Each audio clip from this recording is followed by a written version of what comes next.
الحمد لله رب العالمين الحمد لله وكفى وسلام على عباده الذين اصطفى اللهم لك الحمد لك الشكر اللهم لا أحصي ثناء عليك أنت كما أثنيت على نفسك أما بعد فأعوذ بالله من الشيطان الرجيم بسم الله الرحمن الرحيم وإذا قيل لهم آمنوا كما آمن الناس قالوا أنؤمن كما آمن السفهاء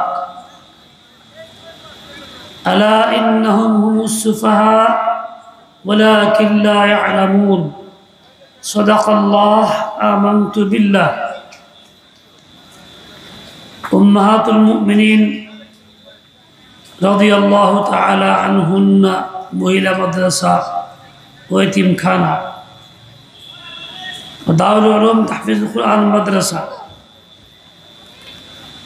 এই দুই মাদ্রাসার আয়োজনে আজকের এই ওয়াজ ও দোয়ার মাহফিল আজ 18 অক্টোবর 2025 শনিবার দিবাগত রাত আজকের এই মাহফিলে বহু বড় উলামায়ে কেরাম আসবেন খ্যাত বুজুর্গানে দ্বীন এবং খুতাবা আসবেন আমাদেরকে আল্লাহ তাআলা শেষ পর্যন্ত ধৈর্যের সাথে এই মাহফিলে শরীক হওয়ার তৌফিক দান করেন এখনো যারা আয়েশা পৌঁছি নাই আসবো মনোভাব আছে দ্রুত চলে আসি যাতে আমাদের আজকের প্রধান বক্তা আসার আগেই আমরা মাহফিলকে সৌন্দর্যমণ্ড করতে পারি আল্লাহ পাক তৌফিক দান কবুল করেন আমরা এখানে এশার নামাজের পরে বসেছি এশার নামাজ এই উম্মতের বৈশিষ্ট্য অন্য উম্মতের মধ্যে এরকম এশার নামাজ ফরজ ছিল এশার নামাজ সম্পর্কে হাদিসের মধ্যে অনেক সুসংবাদ আসছে যারা এই নামাজ আদায় করে তাদের ব্যাপারেও আসছে এক হাদিসের মধ্যে আসছে বাশশিরিল মাশাঈনা ফিজ যুলাম বিন নূরিত তাম ইয়াউমুল কিয়ামা যারা অন্ধকারে রাতে এশার নামাজ পড়তে মসজিদে যাতায়াত করে আসে তাদেরকে সুসংবাদ দিন কিয়ামতের ময়দানে আল্লাহ পাক তাদেরকে পরিপূর্ণ নূর দান করবেন এশার নামাজের ব্যাপারে এই সুসংবাদ আসছে এবং কি এক হাদিসের মধ্যে এরকম আসছে যে এই নামাজ যারা মুমিন তারা পড়ে মুনাফিকরা পড়ে না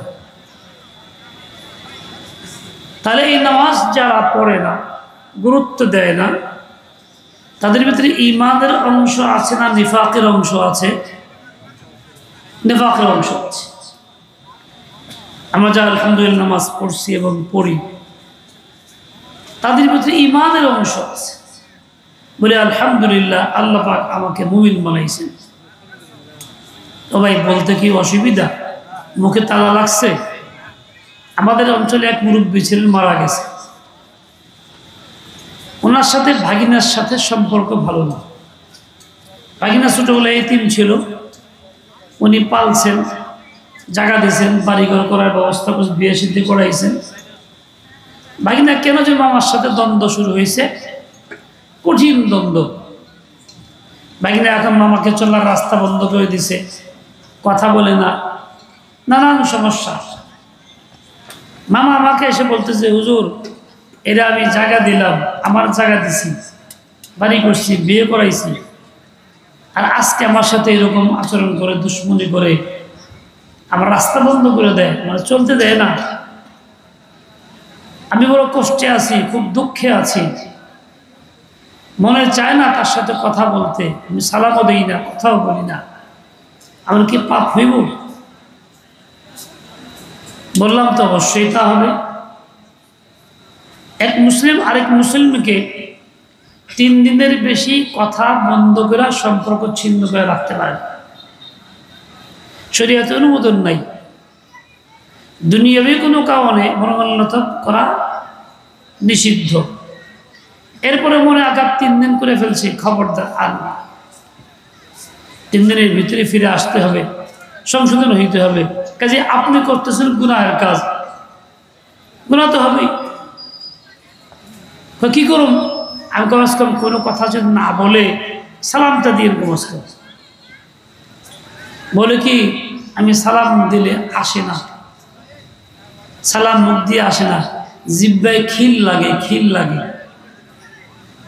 জিব্বায় খিল লাগে, খিল খিল দিলে দরজা বন্ধ থাকে, খুলে না, জিব্বাগুলো খুলে না, এর লিগে সালাম মুখ দিয়ে উচ্চারণ করতে পারে না। কিসের লক্ষণ? তার প্রতি কতটা ঘৃণা জন্মাইছে মনের ভিতরে, বিদ্বেষ জন্মাইছে, তাকে সালাম দিতেও রাজি না।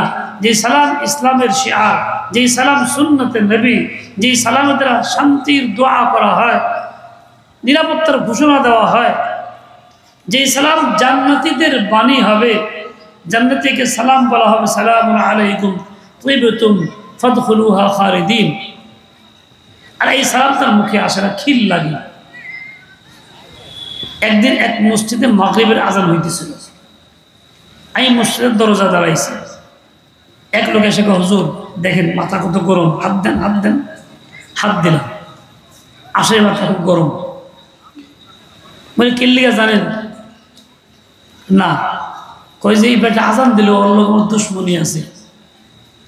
ওই বেটা আজান দিল কে, এই জন্য আমার মাথা গরম হয়ে গেছে। আচ্ছা কোন দেখি মুসলমান, একজন লোক আজান দিয়েছে, সে তো কোনো অন্যায় করে নাই, কারো গালি দেয় নাই, আল্লাহর নাম উচ্চারণ করছে, আল্লাহর বরত্বের কথা বলছে, আল্লাহ আকবার বলে এলান করছে। তুই মুসলমান যদি আল্লাহর বান্দা সত্যিকার হয়ে থাকো, খুশি হওয়ার কথা যে আলহামদুলিল্লাহ আমার আল্লাহর নাম উচ্চারিত হয়েছে। এক ভাই আল্লাহর নাম বলতেছে, কিন্তু মনের ভিতরে দুঃখটা কি, হিংসাটা কি, ওই আল্লাহর নাম নিল কে, আজানটা ওই দিল কেন, অল্লাহকে আমার ঝগড়া। কিসের লক্ষণ? এই যে দুজনের মধ্যে ছাড়াছাড়ি ঝগড়ার কারণে এমন একটা হিংসা বিদ্বেষ পয়দা হয়েছে যে এখন আল্লাহর নামটা পর্যন্ত তার মুখে আসক কামনা করে না, আল্লাহ নাম উচ্চারিত হোক সে চায় না। কত বড় ফিতনার কথা! তো এর দ্বারা কি হইল? আল্লাহর নামের প্রতি ঘৃণা বাড়ল, শুধু ব্যক্তির প্রতি না। তাহলে হিংসা বিদ্বেষ বা এই সম্পর্কে ছিন্নতা, এটা কি ভালো কাম না খারাপ কাম? যদি ভালো কাম হইতো তাহলে এরকম পরিবেশ তৈরি হইতো না, অতীব খারাপ কাম, যার জন্য এরকম পরিবেশ তৈরি হয়েছে। আমার ভাই, কত না দুঃখজনক ঘটনা। সে বলে আমার এই লোকটা আজান দিল কেন, মাথা গরম হয়ে গেছে। আফসোস লাগে, একজন লোকের কথা সে বললাম, সমাজের মধ্যে এরকম লোক 2-4 জনকে পাওয়া যায় না, আমাদের মধ্যেও তো পাওয়া যায়। তাহলে এই আল্লাহর নামের প্রতি অবজ্ঞা, এটা পছন্দ না, অপছন্দের কারণ হলো ব্যক্তির সাথে সম্পর্ক ছিন্ন করার কারণ। ভাই ফ্যানটা একটু ঘুরাই দাও, আমার দিকে না থাকে, সরাই দাও। কোন ফ্যানটা আমার দিকে আছে? ওই যে এই ফ্যানটা আমার দিকে না, ঘুরাই দিতে।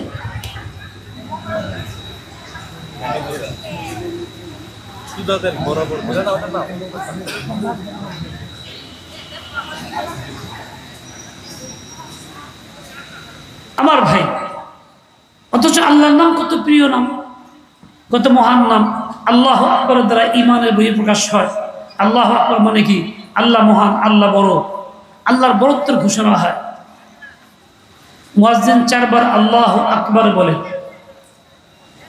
আল্লাহ আকবর 4 বার বলে। এর দ্বারা কি হয়? সে 4 বার আল্লাহর বড়ত্বের ঘোষণা দিয়ে দেয়, আল্লাহ মহান, আল্লাহ বড়, আল্লাহ মহান, আল্লাহ বড়, এই ঘোষণা দেয়। কেন? বলে এর দ্বারা তাওহীদে খালেস, আল্লাহর বড়ত্বের ঘোষণা হয়, তাওহীদে খালেস প্রকাশ হয়।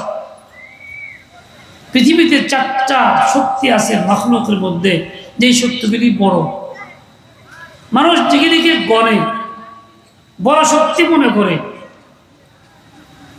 ভাইকে ফটো না তুলি। তার মধ্যে একটা হলো বাতাস এবং তুফান, অনেক বড় শক্তি, বাড়িঘর ভেঙে দেয়, এলাকাকে এলাকা মিসমার করে দেয়। জামসাও এককালে একসময় হয়েছে, পুরো এলাকা মিসমার হয়ে গেছে তুফানে। পুরাতন মুরব্বীদের অবশ্যই মনে আছে যারা দেখছেন। এই তুফান এত বড়, এত বড় শক্তি, মানুষ তুফানকে ভয় করে। এরকম পানি একটা বড় শক্তি, এক মাখলুক যার শক্তি অনেক, যেখান দিয়ে ভেঙে চলে নিয়ে যায়, ভাষায় নিয়ে যায়। জাপানে কত বাড়ি করে নিয়ে গেল, আমেরিকা কত কিছু নিয়ে গেল।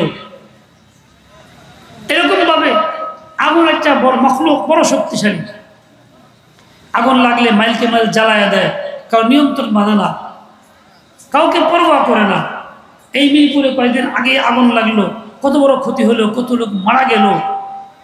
সরকার তো আপ্রাণ চেষ্টা করছে নিবানোর জন্য, দমকল বাহিনী, ফায়ার সার্ভিস ইত্যাদি, কিন্তু নিয়ন্ত্রণ করতে পারে নাই। তাহলে কত শক্তি আগুনের। এই মাটি কত বড় শক্তিশালী মখলুক, সে সবচেয়ে আশরাফুল মখলুকাত, মানুষকে পর্যন্ত হজম করে ফেলা, এত শক্তিশালী। এই জন্য মানুষ দুর্বল হয়, এই চার মখলুকের দুর্বল হয়ে যায়।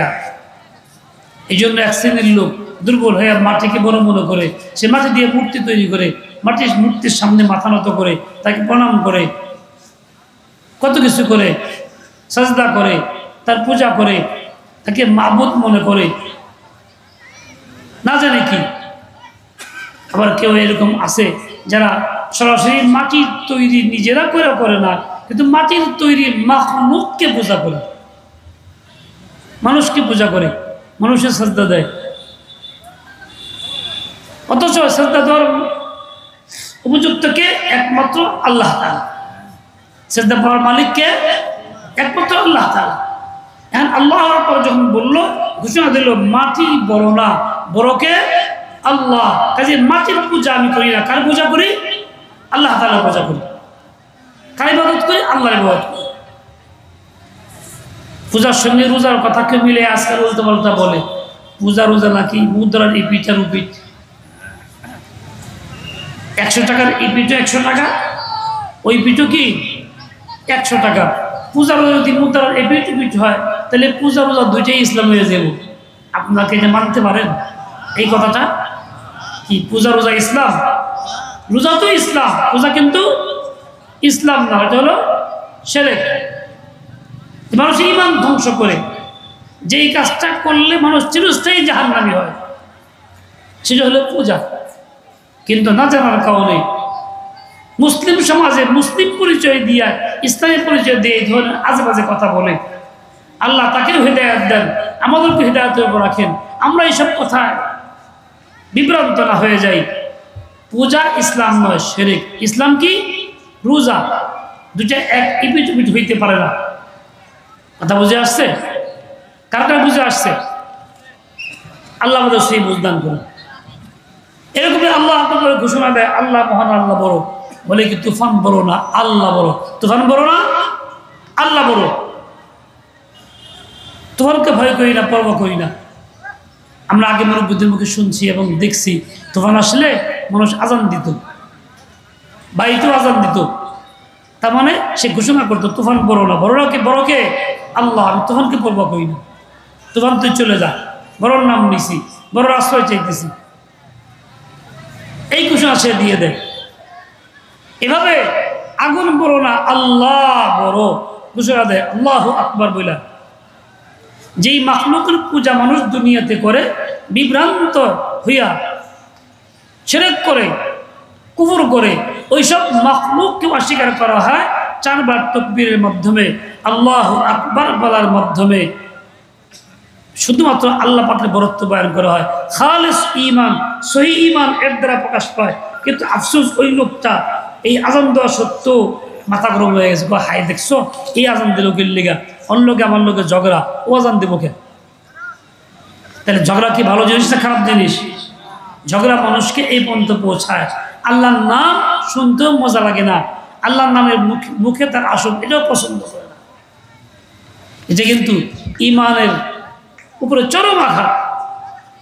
ভাইরা আমার, আপনার ঈমান হলো সবার আগে। ইমান যদি থাকে তো নাজাত মিলবে, ইমান না থাকলে নাজাত মিলবে না। ইমান হলো সবার আগে, ইমান থাকলে যাব বাগে। বলেন তো, ইমান হলো সবার আগে। সবাই একটু বলি, মুখ দিয়ে উচ্চারণ করে বলি, ইমান হলো সবার আগে, ইমান থাকলে যাব বাগে। বাগে মানে বাগানে, জান্নাতে। ইমান থাকলে কই যাব? জান্নাতে। কে কে যাইতে চাই? তাহলে ইমান ছাড়া না, ইমান নিয়া বলেন, কি নিয়া? তাহলে ইমান আগে। তাহলে আমার ইমানের উপর আঘাত আসবে এই ধরনের ঝগড়া বিবাদ ইত্যাদির দ্বারা। যাই হোক, মুয়াজ্জিন এইভাবে ঘোষণা দিয়ে দেয়। ওই লোকটা, যে লোকটা এসে বলতেছিল, তার দিলের দিমাগের ভিতরেও কিন্তু খিল লাগছে, খিল দিলেও খিল লাগছে। এই জন্য আল্লাহর নাম তার মুখে পছন্দ করতেছে না। আর ওই মুরব্বী লোকটা বলতো, হুজুর সালাম মুখে দিয়ে পারি না, সালাম দিতে গেলে মুখে জিব্বায় খিল লাগে, খিল মুখ দিয়ে আসে না।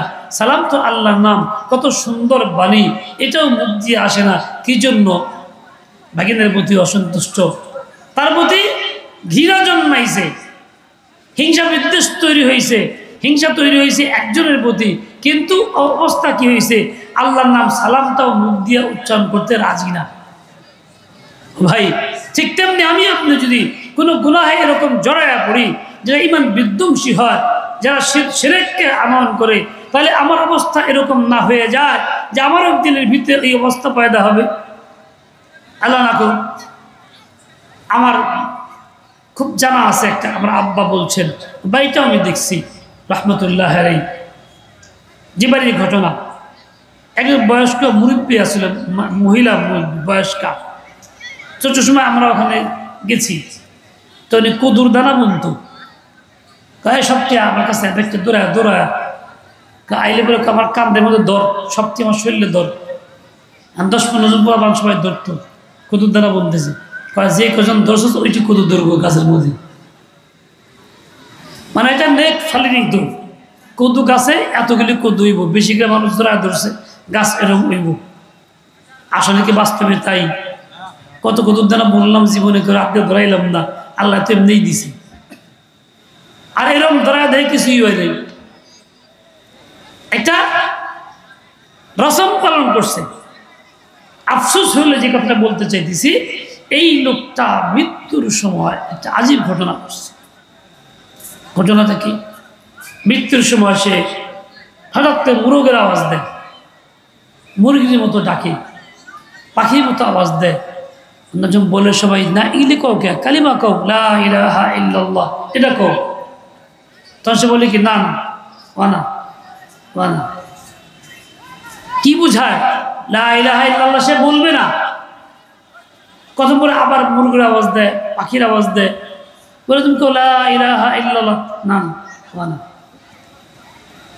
তাহলে যেই লোকটাকে লা ইলাহা ইল্লাল্লাহ বলতে বলা হয় মৃত্যুর আগ মুহূর্তে, আর সে বলে না ওইটা না, অস্বীকার করতেছে, সে কি ঈমান নিয়ে যাইতে পারতেছে? যাইতে পারতেছে?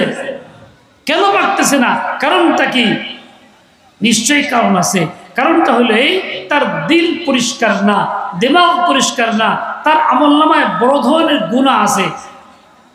যে গুনাহের ওয়াবাল শুরু হয়েছে এই যে আল্লাহর নাম মুখে নিতে পারতেছে না, আল্লাহ চাইতেছেন না তার মুখে নাম আসুক, এই যে মানা করতেছে। তাহলে গুনাহ, কবিরা গুনাহ সত্যি মানুষকে এই পর্যায়ে পৌঁছায়, ইমানহীনতার দরজায় পৌঁছায় দেয়। গুনাহ মানুষকে বেঈমান বানায় দেয়। অনেক গুনাহ এমন আছে, খাঁটি তওবা নিজেকে মুক্ত না করলে, সে এরকম ওই গুনাহ নিয়ে থাকলে বেঈমান হয়ে মারা যাবে। ও ভাই, আমরা কি চাই বেঈমান হয়ে মরতে? কেউ কি চাই? তাহলে এমন কোনো কাজ না করি, কোনো গুনাহ না করি যে গুনাহ আমাকে ওই পথের পথিক বানাবে। এক কথায় কোনো কবিরা গুনাহ না করি, গুনাহের অভ্যাস ছেড়ে দেই।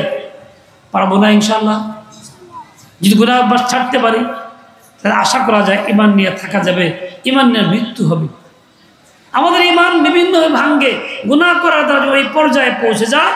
ঠিক তেমনি কিছু গুনাহ এমন আছে যেগুলি আমরা হয়তো মনেও করি না, এটা যেমন ভাঙ্গা যায়। কঠিন বিপদের সম্মুখীন হই আমরা, আমাদের মা বোনরা পর্যন্ত, আমরা পর্যন্ত বুঝতে পারি না কি হইতেছে, কোন পর্যায়ে চলে গেলাম। যেমন দেখেন, কোরআনে পাকে আল্লাহ পাকের নির্দেশ, বাবার সম্পদ মায়ের সম্পদ সন্তানরা পাবে ওয়ারিশ হিসাবে। এটা ভুল সমাজের মধ্যে আছে, বলে বাবারটা তো ছেলে বেশি পায় আর মায়েরটা মেয়ে বেশি পায়। সমাজে একটা ভুল কথা আছে, প্রচলিত কথা, এটা কোরআন সুন্নাহ বিরোধী কথা। বাবা মায়ের সম্পদের মধ্যে একই হারে সম্পদ বন্টন হবে। সেই হারটা কি?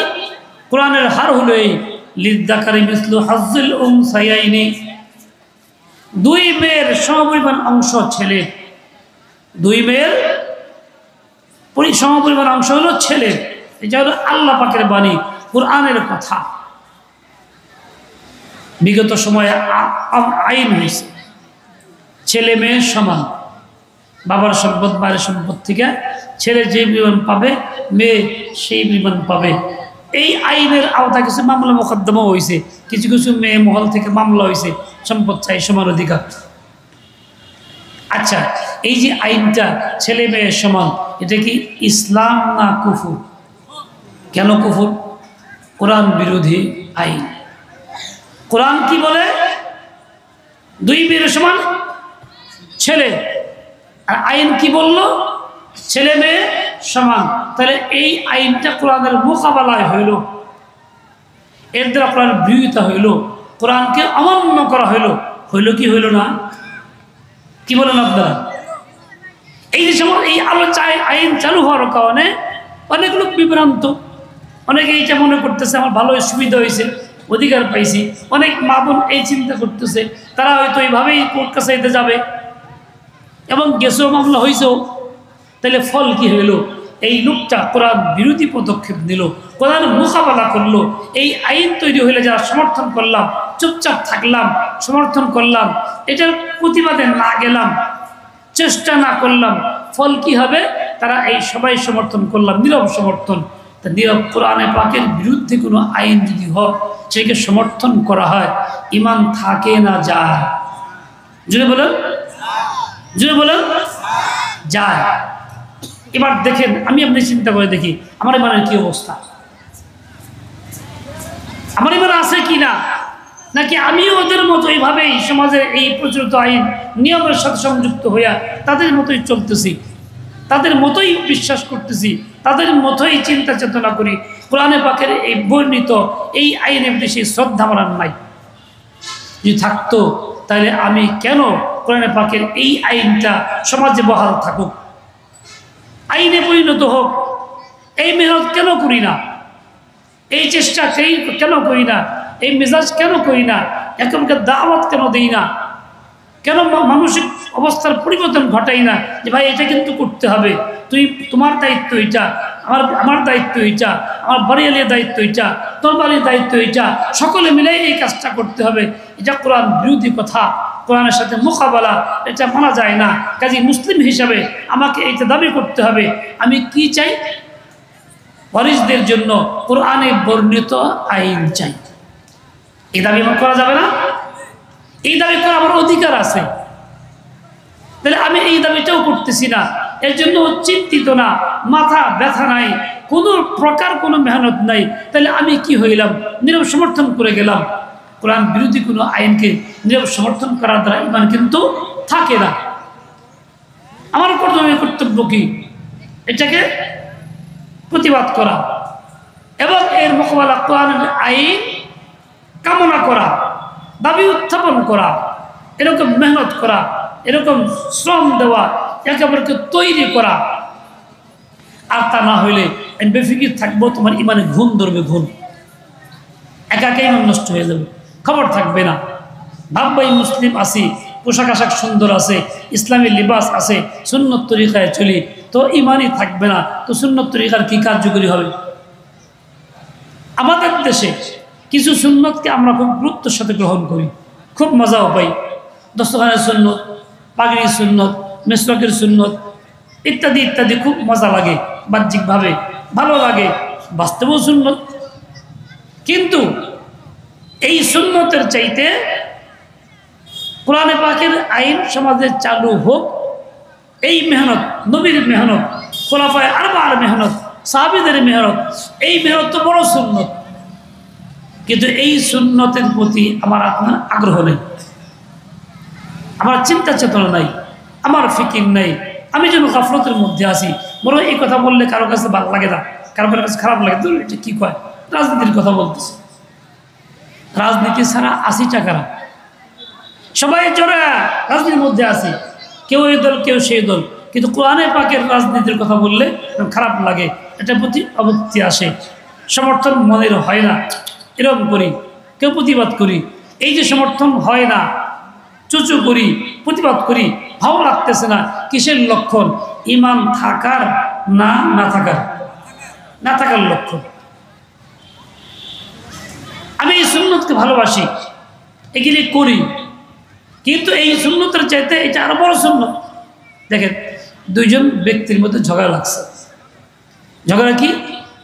এলাকার প্রভাবশালী ধনী মানুষ রিক্সায় আসছে, বাজারে এসে নামছে।